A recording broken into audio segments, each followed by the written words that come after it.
I pledge allegiance to the flag of the United States of America and to the republic for which it stands, one nation, under God, indivisible, with liberty and justice for all.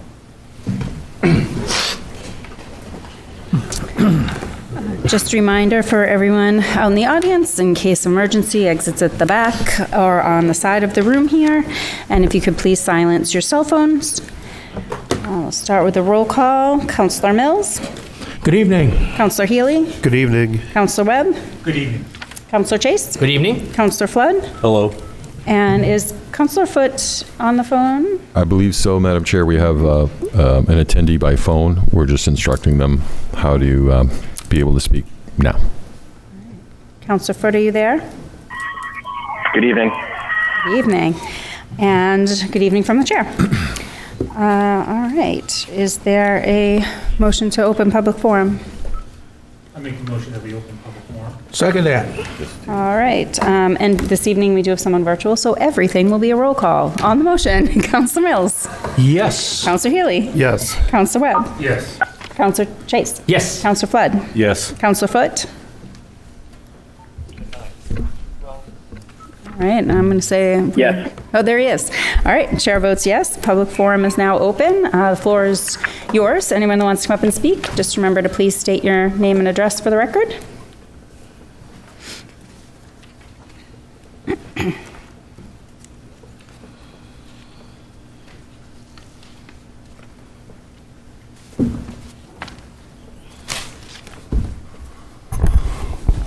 Good evening, everyone. Tom Carden, 2 Cunningham Drive. I had some comments about the Bird Enterprise property at 187 Hampstead Road.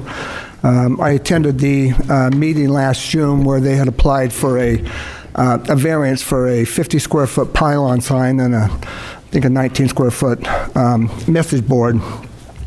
And according to the ordinance 165-101.1, it does not allow lit signs. It only allows a 24 by 24, and I think there's a specific reason why the zoning is written that way, and that is to keep the size and the scope of signs in a residential neighborhood the way it is. And, Superior Court judge from Hillsborough County agreed with that and reversed the decision of the zoning board. And then in January, code enforcement asked them to take it down. It was not taken down. They followed up in February, and it still wasn't taken down. And then on March 30th, code enforcement sent another letter informing them that they had to take the sign down, and 3 days later they went to the zoning board for yet another variance for the same sign that was supposed to have been taken down. And not to forget about the direct abutters. I mean, that's one of the big considerations. I mean, they had to put up with that sign for, 8 or 9 months that was lit, and one of the stipulations that was in the variance was that that had to be shut off at 9 o'clock, and it never was. So, I mean, I don't know, where the zoning board goes for this. In all honesty, the property that's there, what Bird Enterprise has, it's not a bad fit for that area. And, and do they deserve a sign? Yes, they certainly do deserve a sign, but I don't think they deserve a big pylon sign that, affects all the neighbors around. Thank you. Thank you.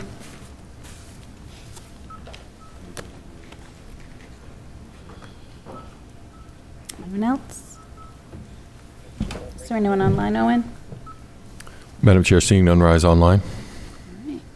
I make the motion that we close the public forum. Second that. All right, motion to close public forum. On the motion, Councillor Mills. Yes. Councillor Healy. Yes. Councillor Webb. Yes. Councillor Chase. Yes. Councillor Flood. Yes. Councillor Foote. Yes. And chair votes yes. Public forum is closed. Consent agenda. We have a few things here. We have item 2633 to approve the non-public minutes from April 7th, 2026. 2634, to approve the public minutes from April 7th, 2026. 2635, to approve the minutes from April 9th, 2026.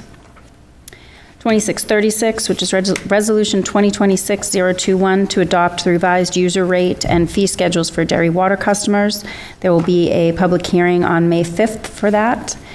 2637 is Resolution 2026-022, to adopt revised user rate schedules for dairy wastewater customers. There will also be a public hearing on May 5th for that.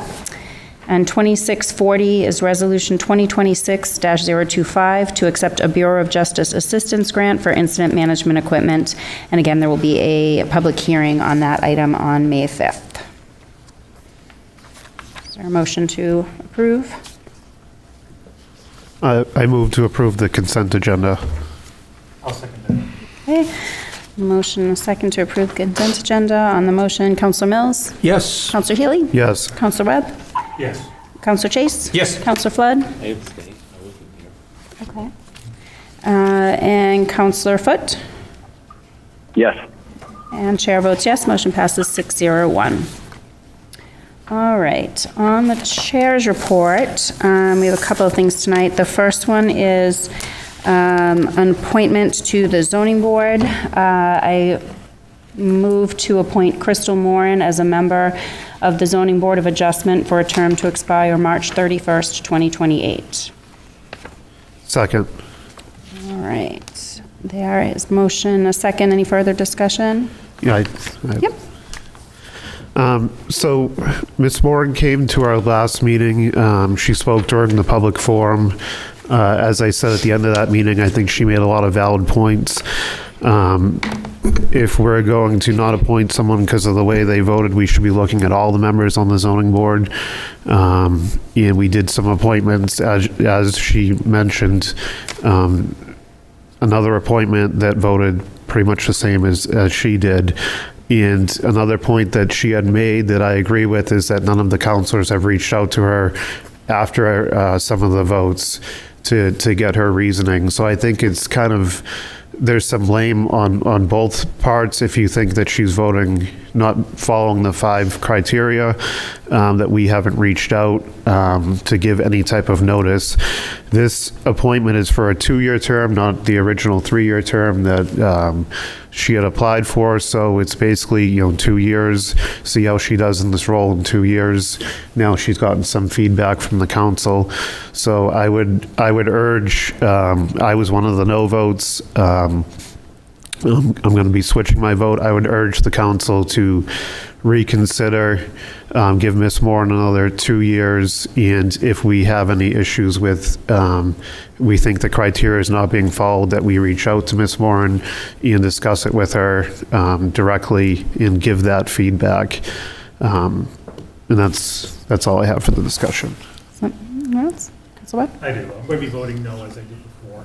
It's not directly to do with Ms. Moran. It is my belief that the zoning board needs to change. I do not support either Mr. Tripp or Ms. Moran. And I think that the zoning board needs to take a direction where it needs to follow the rule of law, and it has not been. And that may be a training issue. So no matter what the vote is here today, I think maybe the town administrator can help, but it's to schedule training to the New Hampshire Municipal Association on the rule of law. We don't want to have a zoning board that does planning by variance. This happened in other communities and has created issues. I do not want to see that. I want to make certain that they follow the rule of law, that they follow the hardship criteria, and that they tighten up some of their policies and procedures. But I'm still not going to be changing my vote on Ms. Moran. Anyone else? Councilor Chase? I agree with Councilor Webb on this. I won't be changing my vote either. The zoning board has to change, and if the only way that we can do it is by changing the zoning board, I'm willing to do that. I made a mistake last time. I won't make that mistake again. I assure you all of the members are being looked at. And as far as going to a member and talking to them about the way that they're voting, that's very, very tricky because zoning is a quasi-judicial board and we do not want to have the appearance of malfeasance in, trying to interfere with the board's vote and how they do that. Our only recourse is to set the board, and hopefully if people that we do not feel are adhering to the rule of law and the 5 criteria, we vote them off, and hopefully somebody that will get on the board. Counselor Foote, do you have any comments before we vote? No, thank you. All right, then on the vote, Counselor Mills, No. Counselor Healy, Yes. Counselor Webb, No. Counselor Chase, No. Counselor Flood, Yes. Counselor Foote, Yes. and chair votes yes. Motion passes 4-3. So Ms. Moran will be on the zoning board for a term to expire March 31st, 2028. And then one other thing that we had on here, when we went through and did our committee and board and liaison appointments, we realized we had a lot of, there was some of us that had 1 and some of us that had 6. So we kind of set those out. So, and we didn't take a formal vote on it. So I'm just going to read through the list in the form of a motion of what we put together, and then we'll vote on that. So I make a motion to make the following appointments to the liaison and boards and committees. Counselor Chase on Highway Safety Liaison, Heritage Commission, and Planning Board. Counselor Flood to Pinkerton Academy and Taylor Library. Counselor Foote to the Conservation Commission and Record Retention Designee. Counselor Healy to the Fiscal Committee, Legislative Committee, and Net Zero Task Force. Counselor Mills to Public Works, TIF Advisory DCC, and TIF Advisory Gateway, as well as sitting as an alternate for if Counselor Chase or myself cannot make it to the Planning Board or School Board. Counselor Spencer, Derry Public Library, Legislative Committee and School Board, and Counselor Webb, Derry Housing and Redevelopment Authority, Legislative Committee, Safety Departments, and Southern New Hampshire Hazardous Materials Mutual Aid District. They got to shorten that. I second that motion. All right, any discussion? Okay, on the motion, Counselor Mills. Yes. Counselor Healy. Yes. Counselor Webb. Yes. Counselor Chase. Yes. Counselor Flood. Yes. Counselor Foote. Yes. And chair votes yes, motion passes 7-0. Excellent. All right, moving right along, Town Administrator. All right, good evening. As everybody's aware, we've spent a good portion of the month of April consumed in our budget meetings, and so we're kind of ramping down here towards public hearing for the budget and CIP on the 23rd of April, and that's a Thursday night.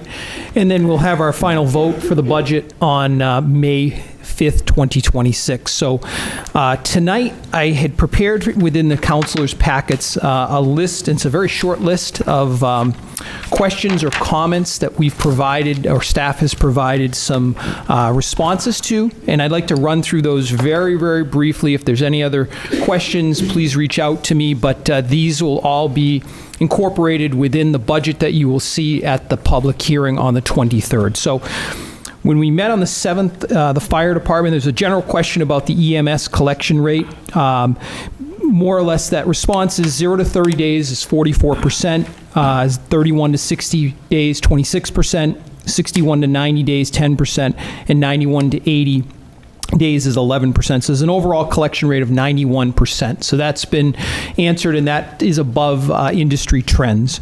In the animal control department, there was a discussion about the concern that $500 in that line item is not sufficient to support training needs. The chief has provided some commentary about some of the past, current, and future training opportunities for the ACO officers, so I'd encourage you to take a look at that.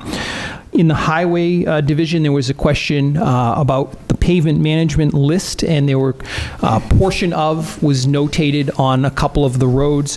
DPW Director Carrier has put together a list that's in the councilor's packet that further explains the limits of where the start and ending points are for some of the roads that we're planning to pave with the FY27 budget. In the transfer station, there was a question about the C&D revenues. Again, DPW Director Carrier has put together some analysis on that, talking about kind of that differential between what we pay and what we charge. So that might be something that the council wants to take a look at in a future workshop or cycle as we get into fiscal 27. Vehicle maintenance, there was a general question that had been brought up of all three departments about, now that we don't have the state mandated vehicle inspections, what is the policy and procedure within each one of those departments? You'll see some commentary within there, but the general sense is we do the same level or more for the vehicles that we have, because many of them are rated as commercial vehicles. So regardless of what the state mandate was on removing stickers, we still will be going forward with that just for simple liability purposes.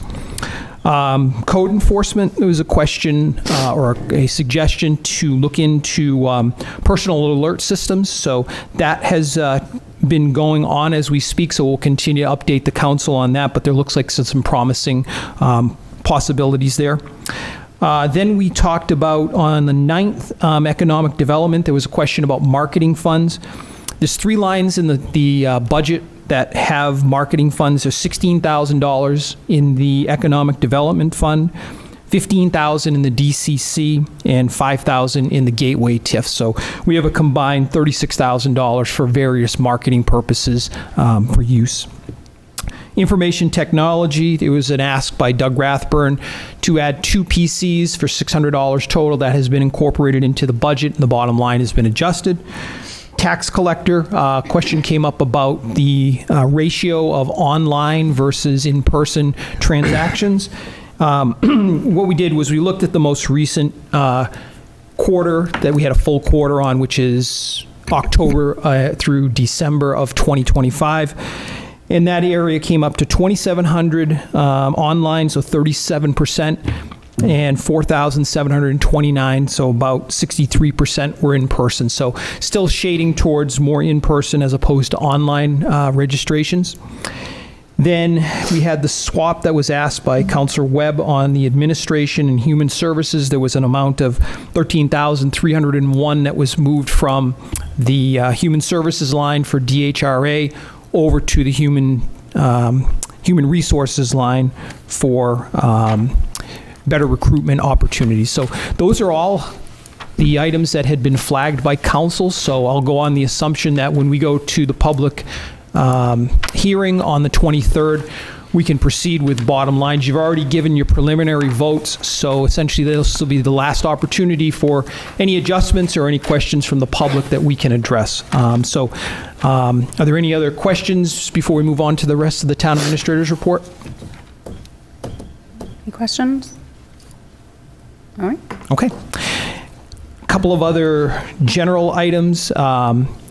Community information. So as everybody's aware, we conduct an annual household hazardous waste collection day, and that'll be coming up on Saturday, May 9th, 9 a.m. to noontime, and that'll be over at West Running Brook School. So this will be one opportunity. It's a combined opportunity between Derry and Londonderry, and we do the spring event. And then there's another event right around a week or two before Thanksgiving in Londonderry, where Derry residents can dispose of qualifying materials. If there's any questions, please reach out to the DPW office or go on the town's website. It's got a pretty explicit list of what's permitted to be dumped there on that day. And then general governmental information.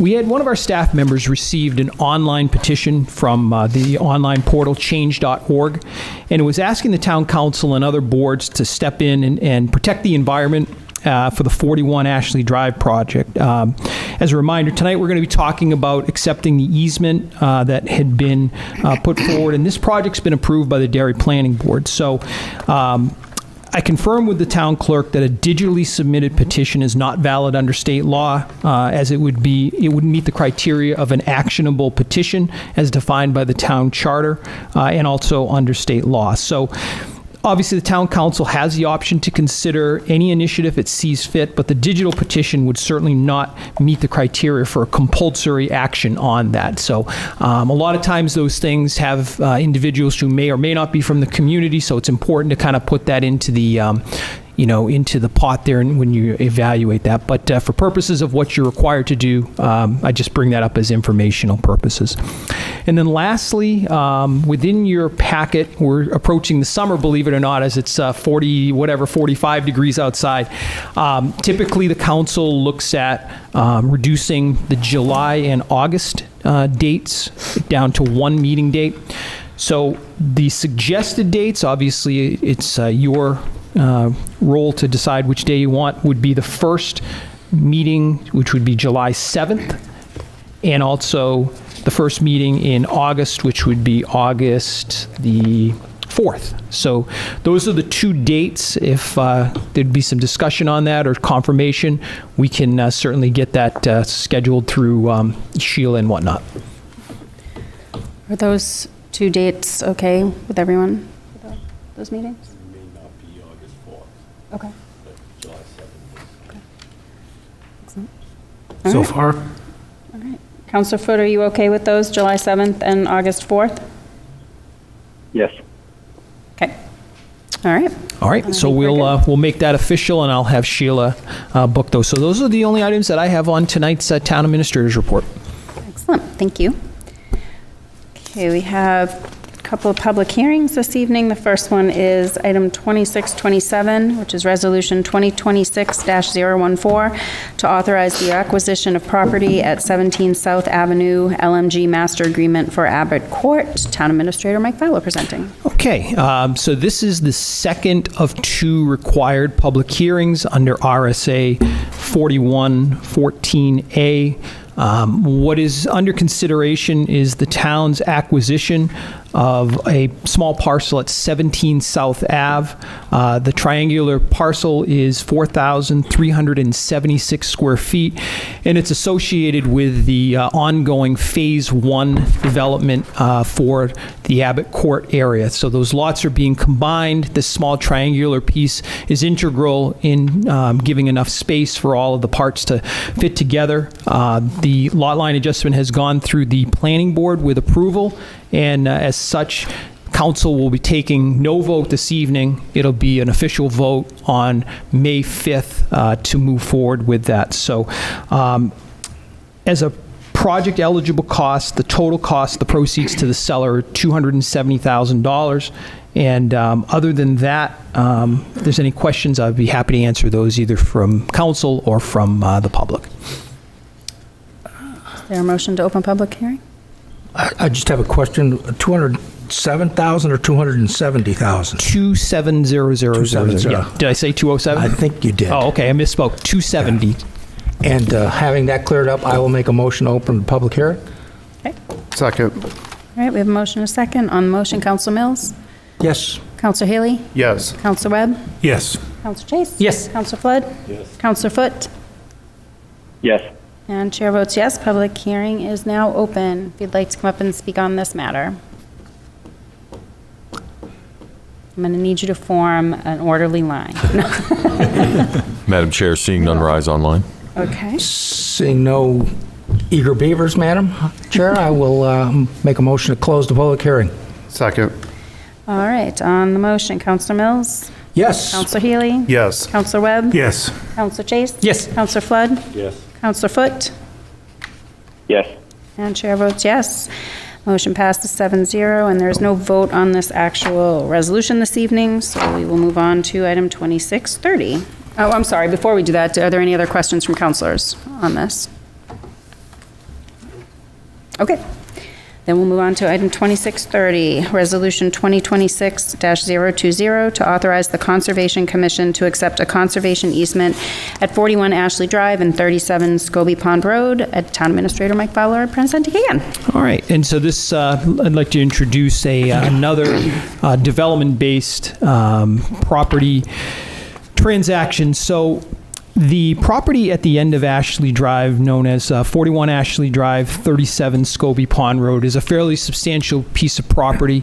There's an industrial development that has been approved by the planning board, but one of the key elements for this particular development to move forward was in order to get environmental permits through U.S. Army Corps of Engineers, through the New Hampshire Department of Environmental Services, and New Hampshire Fish and Game, there was a requirement to place a protective easement on 28.7 acres of that parcel.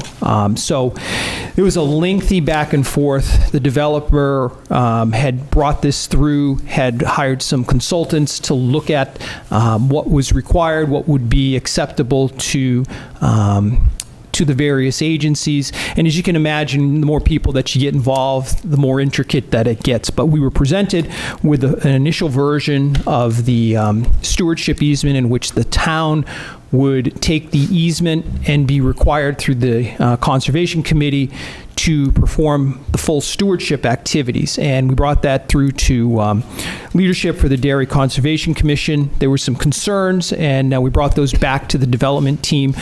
They were willing to work through those concerns, and essentially now the stewardship agreement is much more friendly towards the town and town's needs. So essentially we're going to be able to obtain an upfront payment, and then there'll be of $7,500. There is a $1,000 annual payment plus a 2% escalator to assist with our stewardship efforts. But basically, if there's some deficiency that's found by our land manager or anybody else working on behalf of the Dairy Conservation Commission, the requirement to fix, to amend, would go back to the existing owner for them to deal with the issue. So the only way this would work through the state so that the permits could go forward is that the town had to be the one who was holding the easement. So it would be something that we would actually accept the deed. You're going to be giving me permission, if you vote affirmatively, to proceed with signing the deed to accept the easement. So one thing that I do want to point out, just for full transparency, the Conservation Committee considered the full details of this agreement at their March 16th, 2016 meeting, and they voted 5-2 to accept the final draft easement on that. So with an affirmative vote, then that puts one piece of this behind, the permitting can move forward, and then I would expect that we will see further efforts towards finding a final suitor for this building and moving forward with breaking ground. Just again, looking at the larger tax impacts, this building has the likelihood of producing some significant tax revenue. It is within the DCC TIF district, so ultimately it's supporting the proceeds, or be supporting the funds that go into that particular district. So with that, if there's any questions, we can certainly have the public hearing. I'd be happy to answer. Is there a motion to open public hearing? I make the motion to open the public hearing. Second that? All right, on the motion, Councilor Mills? Yes. Councilor Healy? Yes. Councilor Webb? Yes. Councilor Chase? Yes. Councilor Flood? Yes. Councilor Foote? Yes. And chair votes yes. Motion passes 7-0. Public hearing is now open. If you would like to speak. Madam Chair, none of the attendees online are raising their hand, for your awareness.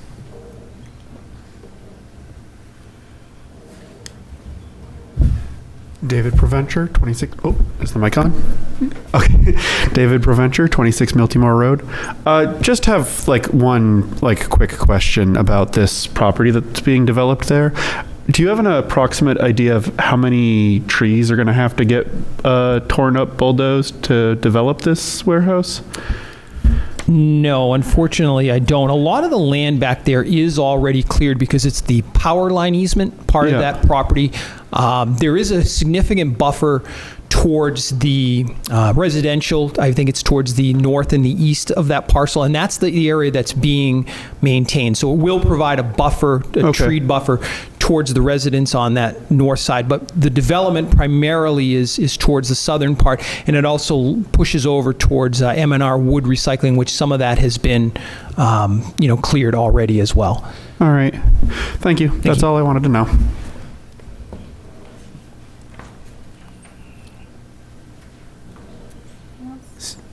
Madam Chair, seeing none, rise. I make a motion that we close the public hearing. Second that? All right. On the motion to close public hearing, Councilor Mills? Yes. Councilor Healy? Yes. Councilor Webb? Yes. Councilor Chase? Yes. Councilor Flood? Yes. Councilor Foote? Yes. And chair votes yes. Motion passes 7-0. Councilors, questions, comments? Seeing no further questions, Madam Chair, I move resolution number 2026-020 to authorize the town council to accept an easement at 41 Ashley Drive and 37 Scobie Pond Road, whereas the section 5.1 of the town charter establishes the town council as the legislative and governing body of the town, and whereas the conditions for environmental permitting approval require town acceptance of 28.7 acres plus or minus protected easement at 41 Ashley Drive and 37 Scobie Pond Road, and whereas RSA 36-A:41 authorizes the receipt of gifts subject to the approval of the governing body, and whereas the acceptance of this easement was previously reviewed and endorsed by the Dairy Conservation Commission, now therefore be it resolved in council that the town administrator is hereby authorized to execute all required documents for acceptance of a protective easement on 28.7 plus or minus acres at 41 Ashley Drive and 37 Scobie Pond Road. This resolution shall take effect immediately upon its passage. Second. All right, with the motion and a second, any further discussion? All right, on the motion, Counsel Mills? Yes. Counsel Healy? Yes. Counsel Webb? Yes. Counsel Chase? Yes. Counsel Flood? Yes. Counselor Foot? No. Was that a no? Correct, no. Okay, thank you. And chair votes yes, motion passes 6-1-0. And moving on to new business, we have in 2638, Resolution 2026-023, to authorize an agreement for Broadview Farm Rental. Town Administrator Mike Fowler presenting. All right, so I had received an email from land manager Elizabeth Carver, and she had indicated that the Dairy Conservation Committee was seeking to continue activities, agricultural activities on Broadview Farm that they had always traditionally done through a handshake agreement. There's a new person that's going to be taking over some of those agricultural activities, so we worked through the terms of a lease agreement that they were going to be asking the town administrator to authorize and execute, and then obviously the individual who will be leasing the land from the town. So basically, in the past, the way it always had worked was the individual was out there and provided in-kind services, whether it was clearing, use of machinery, brush hogging, things of that nature. We expect that to continue, although there is a possibility of a straight-up donation in the event that the individual is not able to provide those in-kind services. So basically the deal is this is a 3-year deal with the Dairy Conservation Commission having the management. If there are any issues or concerns, there are clauses to break the agreement with 90 days notice. And if there's any other items, there's insurance that never existed before. And we also have other provisions that align with other contracts that the town has for leases as you would have at, say, Adams Memorial and other facilities of that nature. So basically, this is just a formal document to bring into compliance or to bring in for a 3-year agreement for the use of Broadview Farm. Thank you. Questions, council? Motion to open a public, do we need a public Nope. hearing? No, This just is new business. Oh. Madam Chair, seeing no further questions, I move resolution number 2026-023 to authorize an agricultural lease of a portion of Broadview Farm.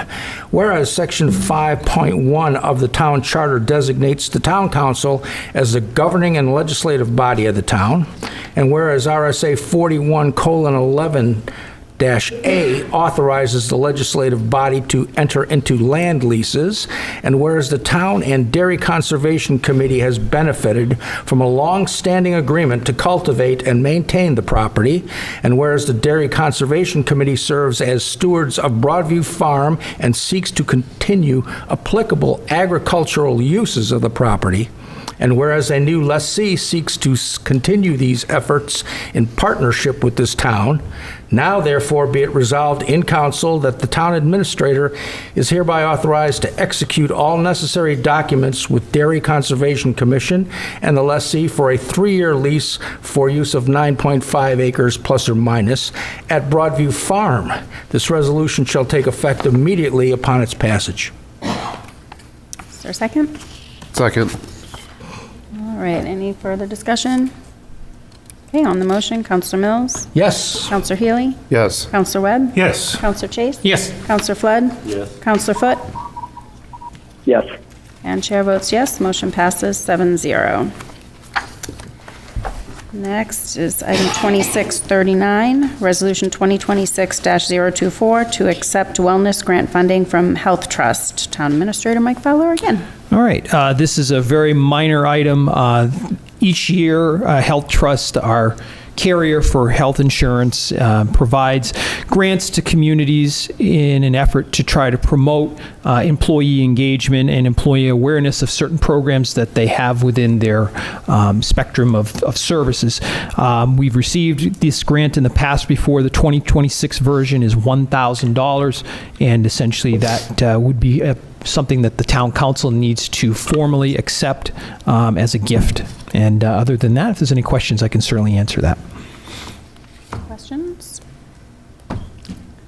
See no questions, Madam Chair. I move resolution number 2026-024 to apply for and accept wellness grant funding from Health Trust. Whereas the section 9.15 of the town charter authorizes the town council to apply for, accept, and expend funds received from the state, and whereas the town has participated annually in Health Trust's Wellness Coordinator Program to raise awareness of the physical activity, social, and mental health of town employees and their families, and whereas these grant funds will be used to promote and fund activities designed to maintain and enhance the health of the town's workforce, now therefore be it resolved in council that the town administrator is hereby authorized to accept and expend $1,000 in wellness coordinator grant funds from Health Trust. This resolution shall take effect immediately upon its passage. Second. All right, any further discussion? Yeah, I just find it painful to accept a $1,000 grant and rebate from a organization that just raised our rates by 24%. It's pretty ironic that they deign to give us $1,000 back in the form of a grant. I feel really pleased with this $1,000. So, yeah, sorry for the sarcasm, but 24% was ridiculous. Duly noted. That's the point of being sarcastic at times. All right, on that note, on the motion, Counselor Mills? Was there a second? Yeah. Yes. Yes. Counselor Healy? Yes. Counselor Webb? Unenthusiastically, yes. Counselor Chase? Yes. Counselor Flood? Counselor Foot? Yes. And chair votes yes, motion passes 7-0. Okay, and now we have item 2641, Resolution 2026-026, to authorize an interagency agreement for a justice assistance grant with Rockingham County. Police Chief George Fioli presenting. Thank you, Madam Chair. Good evening, council members. We seek authorization tonight to enter into an interlocal agreement with Rockingham County. You may recall from the past when we get justice assistance grants through the JAG programs, commonly called, that requires us to, because we are a disparate community, the county has to be the applicant agency on our behalf. We were notified last week that we're eligible to receive an award of $14,407. The county will keep 7% for their administrative fee, so we have a net of $13,399 that we have available to us to spend on law enforcement programs. I'll be back before you on the 5th for a public hearing on my plan to spend those funds. So tonight we just seek authorization to sign the interlocal agreement with the county. I'm happy to answer any questions you might have. Questions? Seeing no questions, Madam Chair, I move resolution number 2026-026 to authorize an interagency agreement with Rockingham County for a U.S. Bureau of Justice assistance grant for incident management equipment. Whereas Section 9.15 of the Town Charter authorizes the Town Council to accept grant funding, and whereas the Town Council has long recognized the need to keep up with technological advances for emergency services, and whereas Rockingham County has received a Bureau of Justice assistance grant in the federal FY 2025 budget, and whereas the town of Derry qualifies for a sub-recipient by signing an interagency agreement, now therefore be it resolved in council that the town administrator is hereby authorized to sign the interagency agreement with Rockingham County as a prerequisite to receive U.S. Bureau of Justice assistance grant funds. This resolution shall take effect immediately upon its passage. Second. All right, motion and a second. Any further discussion? All right, on the motion, Counselor Mills, Yes. Counselor Healy, Yes. Counselor Webb, Yes. Counselor Chase. Yes. Counselor Flood. Yes. Counselor Foot. Yes. And chair votes yes, motion passes 7-0. Thank you very much, See you on Council. the 5th. All right, counselor comments and liaison reports. I just have one. I subbed very ably and was complimented on the planning board in Councilor Chase's absence.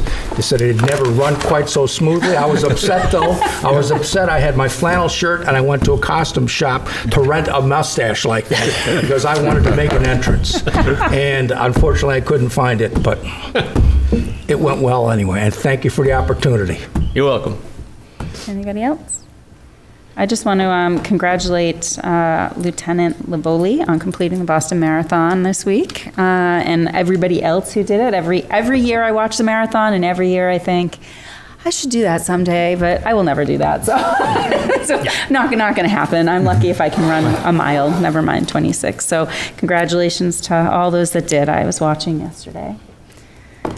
I went 26 and a half steps to the refrigerator twice. Good for you. Good for you. My philosophy is when I see a jogger smiling, I'll take it up. On a positive note, I'll brag. 2.5 years ago, my wife didn't know how to swim, and last year she completed a half Ironman. So it's not too late for you. Well, don't tell me that. Counselor Foot, did you have something? No, thank you, Madam Chair. Okay. See no further business, Madam Chair. I move to adjourn. Second. All right, on the motion, Counselor Mills. Yes. Counselor Healy. Yes. Counselor Webb. Yes. Counselor Chase. Yes. Counselor Flood. Yes. Counselor Foot. And chair votes yes. Have a good evening, everybody. We're adjourned.